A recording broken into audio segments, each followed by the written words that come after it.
Ngayon para makita yan, i-dark mode natin yung ating Messenger app. Click on.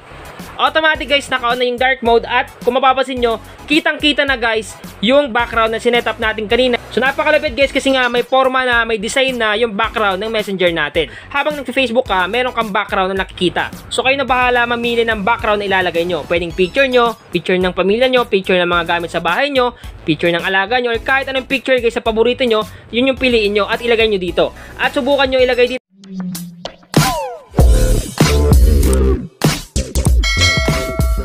So yan guys, bago tayo magsimula sa mga bagong pasok sa aking channel, ako nga po pala si Mindtech PH, gumagawa ko ng content regarding sa APN, pampabilis at pampalakas ng internet connection, at nag-update din ako tungkol sa mga tricks and tips. So gusto niyo yung content ko, don't forget to click subscribe button sa baba ng video na to, at click mo na rin yung notification bell para lagi kayong updated sa mga bago kong uploads. Magsimula na tayo.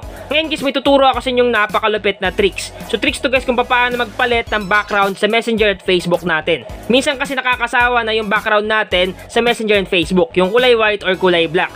Or minsan nilalagyan natin ng theme. Ngayon, paano nga ba magpalit or mag-change ng background sa Messenger at Facebook? Alam ko marami na yung nakakaalam nito, kaya kung alam nyo na, i-skip nyo na yung video. At kung hindi nyo pa alam, make sure lang na panoorin yung video hanggang matapos para malaman nyo kung paano magpalit ng background sa Messenger at sa Facebook natin. Una natin gagawin guys, kailangan natin pumunta sa Play Store. Hanapin natin yung Play Store sa ating cellphone. Once na makita nyo na yung Play Store, click lang natin. Ngayon guys, pag na-click na natin yung Play Store, pumunta naman tayo sa search bar or search engine sa taas. So ito yon, tap lang natin.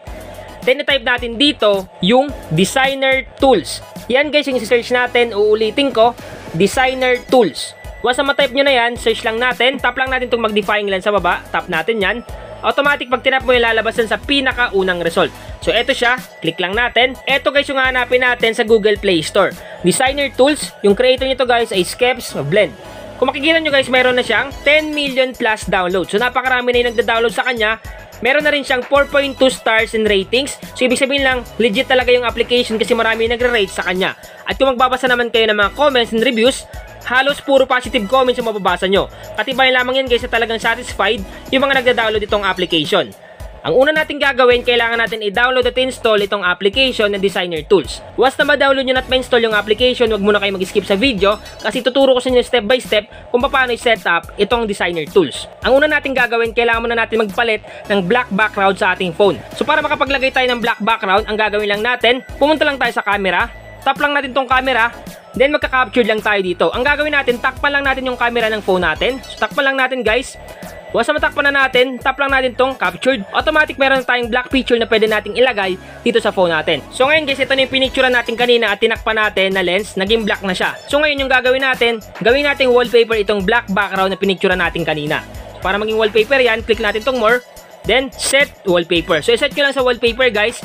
Ilagay nyo guys sa both para home screen and lock screen activated siya. Click both. Once na matapos yan, automatic magiging black background na yung ating phone. Kung makita nyo guys, black background na siya. Ngayon, sunod natin gagawin, pumunta na tayo dun sa dinownload natin kanina na Designer Tools. So, ang gagawin natin, tap lang natin itong Designer Tools. Once na maklik mo yung application, automatic makikita mo dito yung grid overlay, mockup overlay, color picker, and screenshot details. Ngayon, magpuproceed tayo dito sa mockup overlay. So, itong mockup overlay, sabi dito, overlaying a mockup gives you a live preview of the screen layout as you're working. So, ibig sabihin lang guys, yung ilalagay natin na picture man natin or kahit anong picture yan, makikita na yan dun sa ating Messenger at Facebook account at sa iba pang application. Ngayon, para ma-activate yan, ang gagawin lang natin, tap muna natin tong sa may portrait. Nababasa nyo dyan, portrait. Tap natin yan. Ngayon, pipili kayo dyan kung ano yung gusto nyo na wallpaper na ilalagay nyo. Or kung anong gusto nyo background na ilagay natin sa Messenger at Facebook. Kahit ano guys, kahit picture nyo, picture ng pamilya nyo, picture ng mga bagay sa lugar nyo, picture ng background nyo, kahit ano guys, kayo bahala. Kunyari ito, pipiliin ko, tap natin.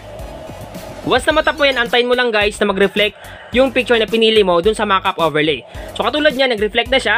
Ang sunod natin gagawin, tap lang natin tong mockup overlay dito na button para ma-on siya at ma-activate. So tap natin yan.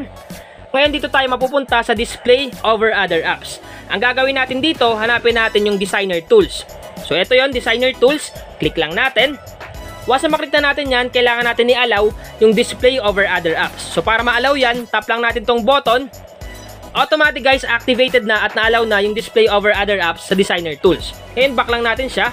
Kung makikita nyo guys, naka-activate na dito yung mockup overlay at yung pinili nating background para sa Messenger at Facebook natin. Once matapos na tayo dyan, dito naman tayo sa opacity. Ito guys, i-adjust natin to para makita natin yung linaw o kung gaano siya magre-reflect sa ating background.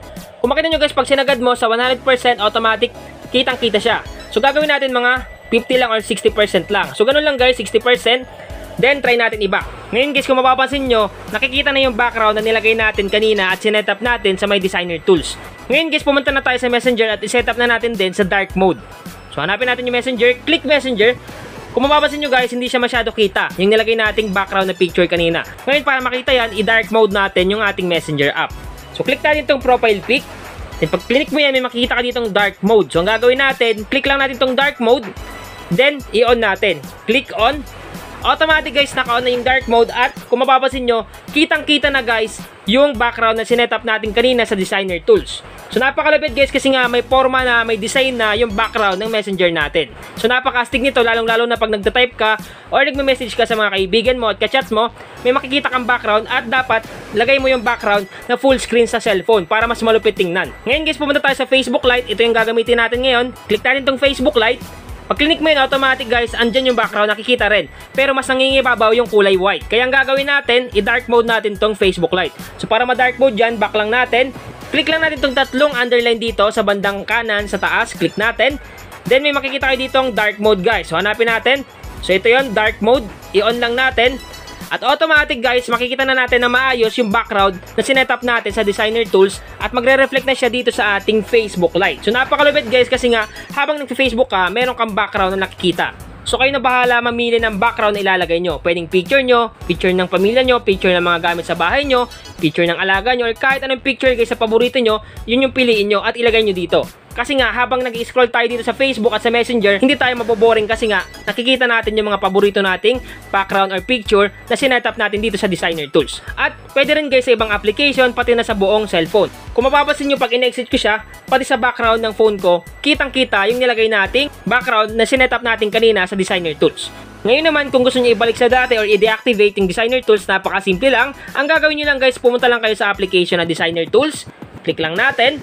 Once na maklik na natin, i-off lang natin dito yung button ng mockup overlay. So, i-off natin yan. Automatic, pag in-off mo yan, back to normal na ulit guys. Ikaw na lang bahala magbalik sa dating background ng cellphone mo. At i-off mo na lang guys yung dark mode kung sakaling hindi mo gusto na dark mode yung Messenger at Facebook mo. Pati na rin yung background natin sa phone, ibalik na lang sa dati. So, ganun lang guys kasimple magpalit ng background sa Messenger at Facebook. At pati na rin sa buong application at sa buong cellphone. So, sana guys nakatulong tong vlog ko ngayon. Once again na Mindtech PH, thank you and God bless all. Special shoutout muna tayo. Shoutout nga pala kay Natalia Jade. Shoutout po sa inyo. Shoutout kay John James Wolfgang. Shoutout po sa inyo. Shoutout kay Jay Lazo. Shoutout po sa inyo. Then last but not the least, shoutout kay Clary Carolino. Shoutout sa inyong lahat.